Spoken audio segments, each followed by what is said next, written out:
Tafé, tamo juntos. Valeu, Paulinho. Valeu. Vai, Corinthians. É isso aí. Então, vamos lá. Agora vamos para os pontos negativos ou os pontos fracos. Por que não assistir Thor? Por que não ir no cinema? Basicamente. E isso não é campanha contra, hein, mano? Eu acho que, assim, todo mundo que tá assistindo vai lá e tira suas próprias conclusões. Mas a gente tá dando a nossa opinião.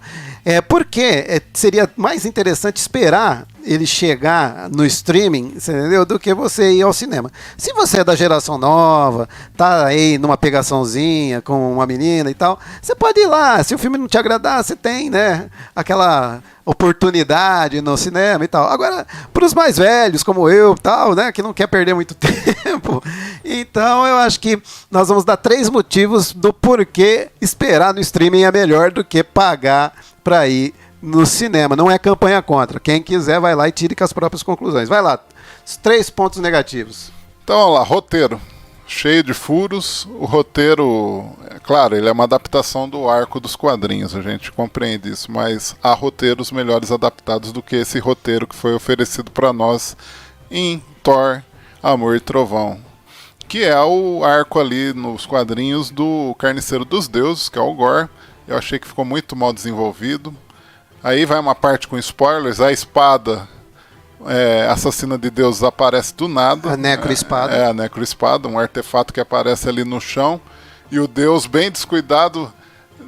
assim, o deus não, Gorr. Não, mas o deus ele tinha pego a espada. Na verdade ele tinha assassinado, ele tinha conseguido destruir o portador da necroespada, que era alguém que estava tentando matá-lo. E uma espada tão importante, o deus ignorando a espada ali no chão, aí chega o Gorr, pega a espada e mata esse deus. Pra você ver como que o roteiro já começa meio bizarro. Detalhe, né? Não é nem o Gorr pega a espada vai pra ele. Chega pro Gorr, exatamente. Quando o Gorr tá sendo esganado, sim, a espada levita para a mão do Gorr, assim, do nada, né, mano? Sim, o próprio personagem Gorr, que foi muito bem representado ali pelo Christian Bale, ele foi muito mal desenvolvido. Em 5 minutos, eles já trouxeram toda a vida do Gorr ali, mas numa cena única, ele com a filha no deserto. Qual a empatia que você vai ter com um personagem que em 5 minutos perde a filha ali do nada e vai encontrar um deus do nada também, pelo acaso? Aí o deus fala que a função deles é idolatrar mesmo, independente do que acontece. E aí esse desapego dos deuses aos seres vivos traz essa motivação da necroespada escolher o Gorn para ser o novo portador dela, né, e assassinar os deuses, por aí. Tá, esse daí seria o seu primeiro ponto? Pra mim é o ponto fraco, o roteiro num todo, cheio de buracos. Tá. Personagens mal desenvolvidos. Segundo ponto? Segundo ponto, assim, o final também achei muito fraco ali. Situações preguiçosas, sabe, roteiro preguiçoso. Soluções preguiçosas de roteiro. Tipo, as crianças... Tem um momento que crianças da Nova Asgard são sequestradas. E aí o Thor só vai pensar no final de empoderar essas crianças, dar os poderes deles para essas crianças combaterem assim, bichos perigosíssimos, animais, assim, monstros. Seres das sombras. Seres das sombras, perigosíssimos. E assim, do nada, aí ele dá a força para as crianças começam a destruir os seres monstruosos com uma facilidade assim inimaginável. E o terceiro ponto para você, qual é? Não saber equilibrar o humor com drama. Então é um filme muito carregado de humor. E temos um drama ali, que é o drama da Jane Foster. Temos outros microdramas, que é o do próprio Gorn, que eu acho que poderia ter sido mais explorado no desenvolvimento do personagem, que não foi. E ficou muito em piadinhas, sabe? Parece um filme de sessão da tarde mesmo. Piadinhas infanto-juvenis ali. Então, né? Aproveitando, já vou soltar os meus 3 pontos, né? Praticamente a gente vai concordar.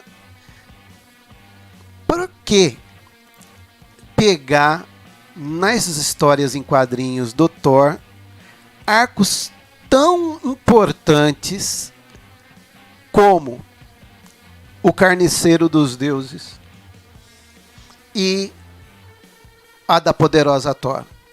que são dramas puros. Quem acompanha histórias em quadrinhos, né, sabem que esses arcos que foram adaptados para o filme atual são dramáticos. A da poderosa Thor, o Mjolnir vai até a Jane Foster, que está com câncer, né? E o Mjolnir considera a Jane Foster digna de empunhá-lo, e quando ela empunha, porque tem lá, né, o encanto que Odin colocou, que somente aquele que fosse digno poderia empunhar o martelo de Thor e ter os seus poderes, né? Ou seja, então o Mjolnir considera o sacrifício de Jane Foster digno, e ela consegue empunhar o Mjolnir. Isso está nas histórias em quadrinhos e também vai para o filme, né? Só que no filme é mal desenvolvido, né?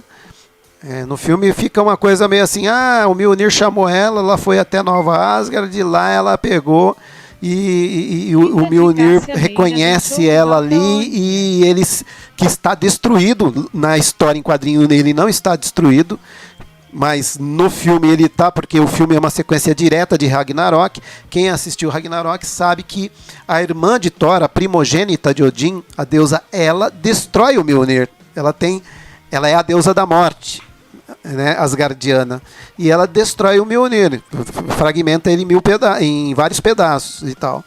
E esses pedaços estão conservados como artigo turístico na Nova Asgard, para os terráqueos passar lá e ver o que era o martelo de Thor.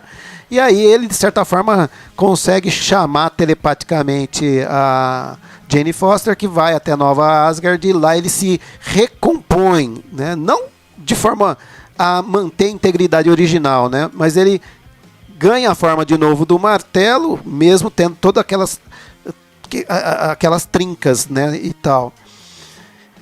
Bom, eu não sei, vocês que estão acompanhando aí já devem ter percebido que é o seguinte, cara, trata-se de um drama, porque quando ela impunha o martelo, a doença e a quimioterapia que estava tratando o câncer fase 4, ou seja, ela já está na fase terminal, o martelo dá o poder para ela do Thor, então ela vira a poderosa Thor, ganha a força do Thor e tal, a doença meio que é, entre aspas, temporariamente extirpada, só que quando ela volta para o seu formato humano, né, o martelo ele impediu que a quimioterapia fizesse o combate à doença. Então o que acaba acontecendo é que ela volta mais doente. Enquanto ela está empunhando o martelo, ela está poderosa, mas quando ela deixa de empunhar o martelo, ela fica mais doente, a doença avança mais rápido, né? E esse é o drama que está envolvido, porque ela, ao escolher empunhar o martelo, ela está apressando a morte dela, ela está acelerando a morte dela. Então veja, é um arco dramático, muito dramático. Do Gore também, as motivações que levam ele... Então, e do outro lado tem... ser manipulado pela necroespada seria essa morte da filha dele e o desapego dos deuses para com a dor dele. Exatamente, e não só da dor dele, né? É que está representado... A dor da nele. humanidade. Mas não é nem a dor da humanidade, porque ele não é ser humano. Verdade, é a dor do povo dele, né? Que ele é um alienígena, né? Que, como nós humanos, também adora deuses, né? Só que tem uma crítica fina ali que é assim, eles seríamos nós no futuro, porque acaba acontecendo é que de certa forma o planeta ele se desgasta e aí acaba a população toda morrendo de fome e tal, porque o planeta ele praticamente ele se tornou improdutivo, né? E vai sobrar só o Gore e a filha, são os últimos remanescentes daquela população e que estão clamando, a população vai morrendo, mas ela continua acreditando que o seu Deus, né, o Deus que eles professam, vai salvá-los, vai ali em algum momento interceder por eles. Quando morre a filha do Gore, e aí o Gorr se torna praticamente o último remanescente vivo, é quando ele encontra o Deus dele. E ao encontrar o Deus dele, veja, o Deus dele está num oásis, ou seja, a vivência do Gorr era uma vivência num deserto, sem nenhum tipo de vegetação, praticamente passando fome, né? Aquela coisa terrível. Ele encontra o Deus dele praticamente comendo uvas, assim, tendo do bom e do melhor, né? Vegetação e tal. E o Deus dele, né? Que acho que é Hapu, se eu não estou enganado, está comemorando ter conseguido vencer a batalha contra o portador da necroespada que queria matá-lo, né? E quando o Gorr se dirige a esse Deus, ele, de certa forma, ainda tem a crença de que esse Deus tem alguma empatia por ele como último remanescente da população, e o Gorr fala, né, nosso povo praticamente se extinguiu, mas nunca deixou de acreditar em você, nós sempre acreditamos que você seria o nosso suporte, que você será o nosso suporte, né, aquela ideia até de uma outra vida e tal, e esse Deus vira para ele e fala, eu não tô nem aí com vocês, tipo, vocês não são importantes para mim, tipo, né? Até de uma forma debochada. Debochada, eu estou comemorando aqui, né, a destruição do meu oponente aqui, vocês para mim tanto faz, acabando vocês eu encontro outro povo para me adorar e tal, né? Ou seja, vocês é só mais um gadinho que eu tenho aqui e tal. Bom, por que então, só um comentário aqui. No YouTube, o Irã colocou, ainda não assistiu o filme, quem é o verdadeiro Thor? O filme, ele parece traçar uma transição desse atual Thor, né, para um novo personagem, que ainda fica indefinido. Eu acho que tem a ver com essa questão da passagem de bastão. Estão preparando a passagem de bastão, só que é interessante porque essa passagem de bastão não será a poderosa Thor. Já ficou claro que não é a poderosa Thor, que não é a Natalie Portman. Até pode ser a Natalie Portman, mas só que uma outra heroína, porque a trajetória da poderosa Thor no filme, que é diferente dos quadrinhos, a trajetória no filme, ela realmente termina nesse filme, como poderosa Thor. Mas o Irã tá perguntando, mas ela será mais forte que ele então? Assim, pelo que nós assistimos no filme, é o mesmo poder. É o mesmo poder. Mesmo nível de poder. Exato. Não houve uma oscilação nem para mais, nem para menos. Exatamente. Não, são poderes equivalentes, idênticos, né? Não tem sobreposição, tá, Irã? E, bom, qual é o problema, então? Veja, meu ponto 1 de ponto negativo, meu primeiro ponto negativo com relação a esse filme, são 3, né? Por isso que a gente escolheu colocar 3 pontos, porque senão seriam muitos.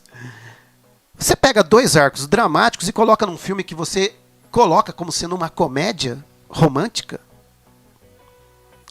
Eu acho que é o seguinte, o Waititi, o Taika, ele pirou na batata, porque o Ragnarok é excelente. Se vocês assistirem Amor e Trovão e depois assistirem Ragnarok, vocês percebem como que Ragnarok é excelente, mas o roteiro foi do Eric Pearson. O Taika Waititi só dirigiu. A história foi escrita pelo roteirista Eric Pearson. Agora aqui nesse roteiro, pegar 2 arcos dos quadrinhos, que são arcos dramáticos, porque veja, essa história do Gorr, quando o Gorr percebe que esse Deus praticamente desconsidera ele totalmente e toda a sua gente, sua população e tal, é aí que nasce o ódio para com os deuses. Porque os deuses... É revelado para ele que os deuses não estão nem aí com o destino dos seus, entre aspas, subordinados, súditos ou coisas do tipo, né? E aí o Gorr, então, por ter perdido a filha e tá com aquela dor crucial de ter perdido a filha nessa situação, ele e a necroespada vai incentivando ele, de certa forma, telepaticamente, antes dela de fato ir para a mão dele, ela tá entrando na cabeça dele, estimula o ódio aos deuses. E aí, quando o próprio deus, acho que é Hapu, está o estrangulando, a necroespada vai para a mão dele, do Gorr, e o Gorr tomado desse ódio para com os deuses, acaba matando o seu Deus, né? E ele, de certa forma, promete matar todos os deuses. E o arco na história em quadrinho é que ele vai fazer isso como uma missão de fé. Porque ele diz assim, o mundo não precisa de deuses. O mundo será bem melhor sem deuses. E lá nas histórias em quadrinhos ele vai matando os deuses, né, através aí dos séculos. Não é algo que se faz em um dia, é outro problema do filme. Porque o que acaba acontecendo é que no filme, aquilo que no arco das HQs leva um tempo, no filme tenta se resolver da maneira mais simplista, que ele mata aquele deus dele e depois começa a se propagar notícias pelo universo de que tem um carniceiro dos deuses matando todos os deuses. Mas a coisa assim, rápida, né? Como se ele tivesse um poder incomensurável que ele conseguisse matar tão rapidamente deuses e tal. Esse é um problema, a meu ver, de roteiro. Solução preguiçosa, solução simples para resolver, né? Mas que tinha, assim, conceitos interessantíssimos para trabalhar. Esse filme poderia ser em 2 partes, se quisesse, você entendeu? Até uma trilogia. Né? Que seria fantástico. Mas não, eles tentam resolver tudo num mesmo filme só e com a tonalidade da comédia. Essa é a tonalidade que impera. Em poucos momentos o filme de fato vai se render ao drama. Então, segundo ponto, né, o exagero da tonalidade. Primeiro ponto negativo, você trazer como base do filme roteiros que são dramáticos e trabalhá-los como comédia. Segundo ponto, o exagero nas piadas, muita piada. E detalhe, muita piada do meu ponto de vista. E aí, eu sou uma geração Y. Então, eu acho que o pessoal da geração... X, Y não, desculpa, geração X. O pessoal Millennial e Z e tal, vão adorar. Mas eu achei piada fora de time. Né? Muita piada e piada fora de time. Né? E terceiro ponto negativo na conversa aí. A questão de Guns N' Roses o tempo todo. Não, desculpa aí quem ama Guns N' Roses, mas Guns N' Roses o tempo todo não dá, né? Eu acho que daria para ter dado uma variada. Não, poderia ter o Guns, sonora. mas poderia ter uma diversificação. Tipo, teve a música do Dio no final, nos letreiros. Rainbow in the Dark, que poderia ter feito parte de alguma cena que ficaria muito bom também. Exato, até mesmo também colocando um pouco de LED, como foi no Ragnarok, por exemplo, a canção Immigrant Songs no Ragnarok tá perfeita naquela luta colossal com o demônio Surtur lá, você entendeu? Mas aqui, no filme Amor e Trovão, eu acho que também exagera, né? Eu fiquei com a impressão de que houve um acordo comercial entre a Disney e a Marvel, que representa a Disney, né? É uma empresa da Disney, com a banda, né? Porque é um merchan da banda ferrado, assim. São umas 4 músicas tocadas na íntegra ali. Exato. E eu já vou aproveitar. O Irã perguntou, mas por que lá no YouTube? Mas por que ela só consegue usar os poderes com o martelo e ele não? O próprio filme tenta explicar também de forma rasa como que ela consegue manipular o martelo. O martelo que foi destruído em Ragnarok pela deusa Hela. Parece que... Eu achei uma solução também bem preguiçosa. Ele fala para o martelo protegê-la, ou seja, Exato. O martelo que protege ela, e quando ela pega o martelo, ela ganha a dignidade e ao mesmo tempo ela ganha os poderes. Mas ela é o que diferencia os dois é que ela é uma humana e Thor é um deus também. Então por isso quando ela não está manipulando o martelo, ela volta a ser humana, limitada, né? Exato. E como foi um desejo do Thor para com o martelo registrou esse desejo do Thor. E quando o martelo reconheceu que ela estava em situação de perigo, que é a doença, o martelo, de certa forma, a escolheu. Né? E ao tê-la escolhido, o Thor perdeu, de certa forma, a propriedade sobre o martelo. Né? Não significa que ele não segure o martelo. Tem até uma cena em que ele segura o martelo. Ele está com medo de não conseguir segurar o martelo, de não ser digno, mas ele consegue segurar o martelo. Mas o martelo responde mais a ela do que a ele. Né? Mas eu acho que tem a ver com essa questão do martelo ter registrado o desejo, né? Exatamente. Dele.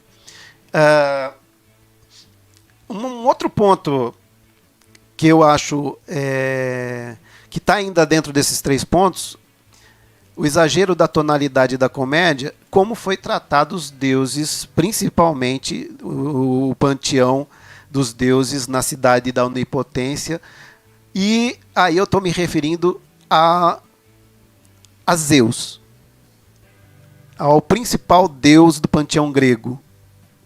Gente, quem for assistir, para mim,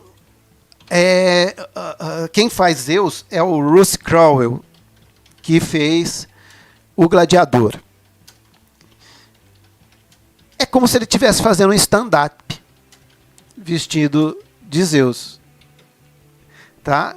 Então, assim, eu acho que daria para trabalhar muito bem o panteão dos deuses e desenvolver a questão do desapego dos deuses para com os seus súditos,